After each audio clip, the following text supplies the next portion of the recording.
If you're anything like me, you've likely been walking through the creek and really enjoyed it.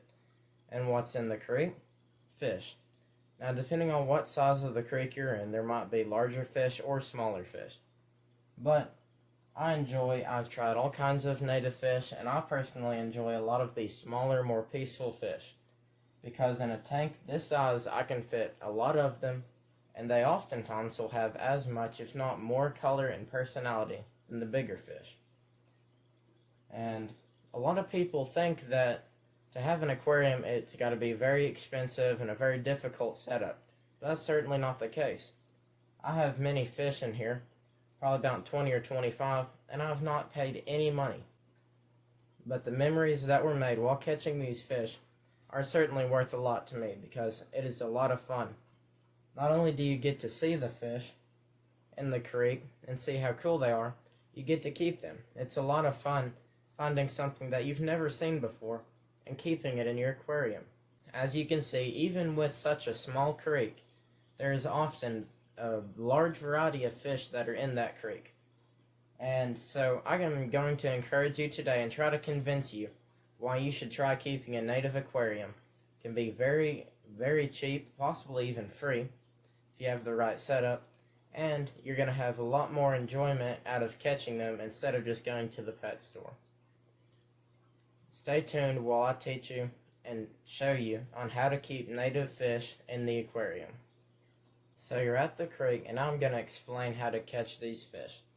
Now, depending on what kind of fish you're going for, whether you want to keep largemouth bass or bluegill, or whether you'd rather have some of these smaller fish that are generally more energetic. With a lot of these smaller fish, they can't simply be caught on hook and line. And so what I would recommend is either using some form of net or a minnow trap. So what I generally enjoy doing, now this works best in a smaller creek that's not very deep, that's shallow enough for you to walk through. What I use is a dip net that's longer with a big net at the end of it. And what I do is put the net downstream and walk towards the net. And the fish get scared of me and they run directly into the net. So netting is generally the most effective way that I found to catch these fish, and it's quite rewarding as well. So now you've got the fish in the net. What do you do with it? How do you get it home? Well, what I do once I've got a fish is there are two different ways that I use to transport these back to my aquarium.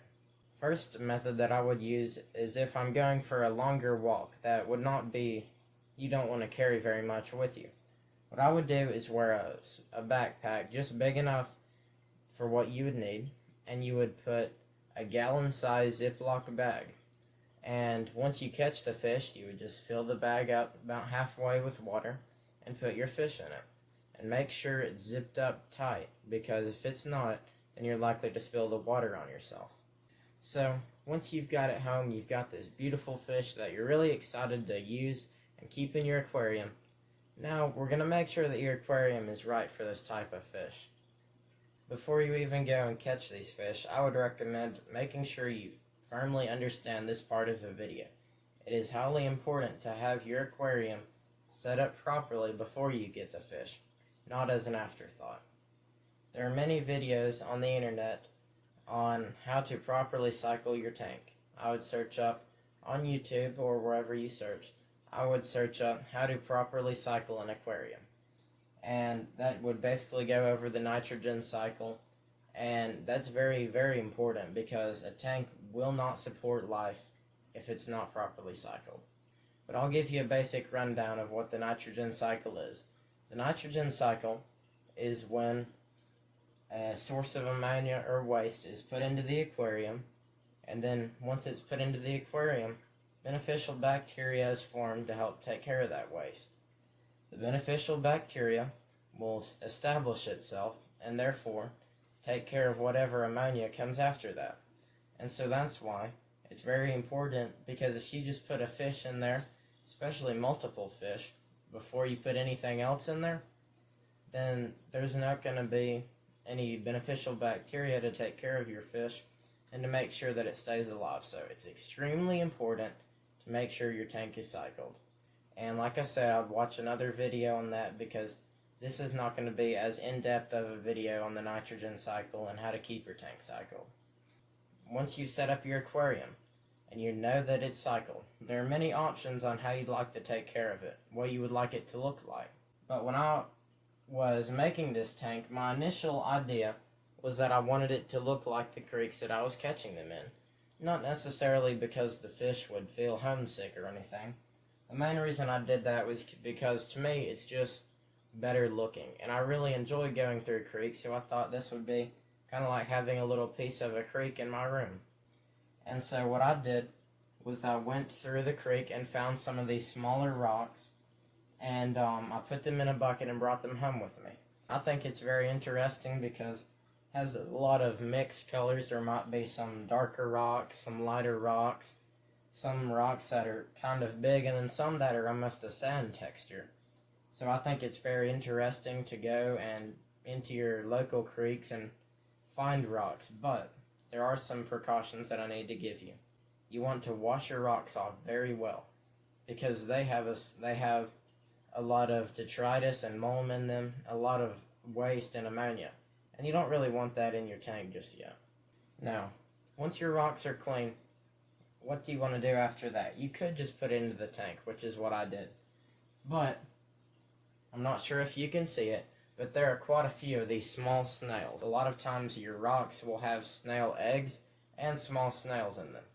So what I would recommend is if you wanted to just either on your sink or if you wanted to boil water, I would put that in your rocks, and it won't harm the rocks, but it will kill any little insects or snails or larvae or anything that is in there, and it will kill them and it will not be able to bother your tank.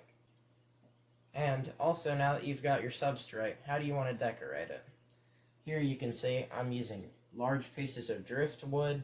I have different rocks that I found in the creek. So you just do you. You scape it however you want. But with wood, again, I would put it in very hot water and let it soak for a day or two, because you never know what little insects and pests could be hiding in it. You've got your tank. You've got everything set up on it. You've got it properly cycled. Then now you've caught your fish.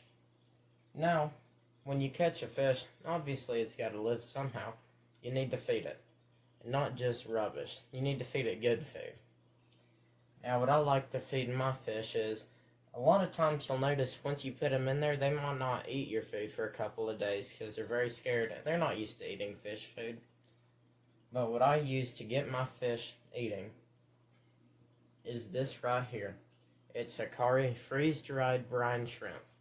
Now, there are many things you could use to get your fish onto eating, but the main reason I use this is because once you put it underwater, it normally sinks pretty good, which, as you can see, a lot of these fish are at the bottom anyway, so it's more convenient for them. And then also, a lot of times they won't be confident enough if you put flakes in there to come up to the top and eat immediately right after they just got taken out of their home from the creek. And one of the main reasons that I use this brine shrimp is, one, because it sinks very well, but for two, is because it smells. You can smell it, and it's not really a bad smell. In my opinion, it smells pretty good, but the main reason that's so effective is because fish can see good, but man, just like a lot of animals, they can smell even better. And they could be hiding under a log, but as soon as that food hits the water, they know it's there. And so, a food that has a good presentation, that sinks the way they'd like it, but also smells good, you're just about guaranteed to get them hooked. I would wait, I know it sounds bad, but I'd wait about 5 days to a week before I even thought about feeding them.